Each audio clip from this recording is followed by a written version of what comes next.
You sit down, open what you're supposed to work on, and then you just stop. Nothing's wrong, you're not distracted, but starting feels strangely heavy. So you wait, and the longer you wait, the harder it feels to begin. That moment, right before you start, is where most of the struggle actually lives. That hesitation you feel before you start isn't about motivation or discipline. It's about how your brain reacts to transitions and to uncertainty.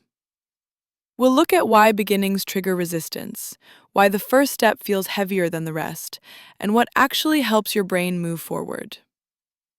To understand why this happens, we need to look at what the brain experiences when something is about to begin. Starting something means stepping into the unknown. Even if the task is small, your brain doesn't fully know how it will go. Will it be harder than expected? Will it take longer? Will you fail or feel uncomfortable? So before you even move, your brain starts predicting effort and risk. And when the outcome feels uncertain, the brain hesitates. Not because it's lazy, but because uncertainty feels unsafe. So your brain delays the start, hoping the discomfort will pass. Your brain's job is not to improve your life. It's to keep you safe and stable. And comfort feels predictable. Even when you want growth, your brain still prefers familiar patterns. Scrolling, waiting, doing something easy. These activities don't move you forward, but they feel emotionally safe. Starting a task breaks that safety. So your brain gently pushes you back toward comfort, even when part of you wants to change. When a task feels large or important, your brain treats it as higher risk. Not logically, emotionally. Big tasks mean more effort, more chance of failure, more pressure to perform well. So instead of seeing one simple first step, your brain sees the entire mountain. And when the mountain looks too big, the safest move feels like not moving at all. That's why starting matters more than finishing. The emotional barrier is at the beginning. Here's the strange part. Once you finally start, the resistance often disappears. That's because your brain now has clarity. It knows what's happening. It knows what effort is required.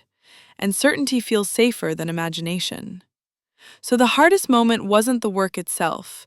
It was crossing the line from not doing to doing. Your brain wasn't afraid of the task. It was afraid of the transition.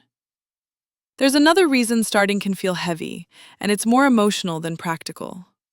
Starting something often means changing how you see yourself. If you try, you're no longer just thinking about becoming better. You're actively stepping into a new version of yourself. And that can feel risky. Because once you begin, you can't pretend anymore that you would succeed if you really tried.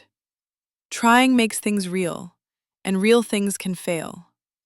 So sometimes, without realizing it, your brain protects your self-image by delaying action. It keeps you in the safe space of intention instead of execution. Not because you don't want to grow, but because growth means letting go of who you've been comfortable being. And that kind of change can feel emotionally threatening, even when the goal itself is positive. People often think the solution is discipline, but discipline still requires starting. And starting is the part your brain resists. So pushing harder doesn't remove resistance, it just adds pressure on top of it. That's why people feel guilty for not starting, even when they care deeply about the goal. The problem was never that you didn't want it enough. It's that your brain needed the task to feel safer first. The brain feels safer when tasks feel small and predictable.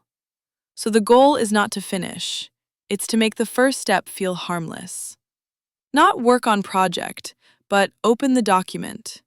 Not study for 2 hours, but read one page.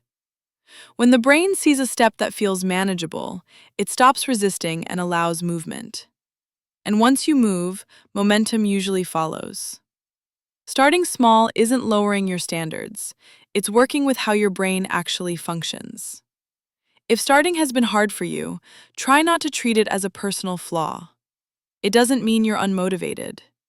It means your brain has been trying to protect you from discomfort.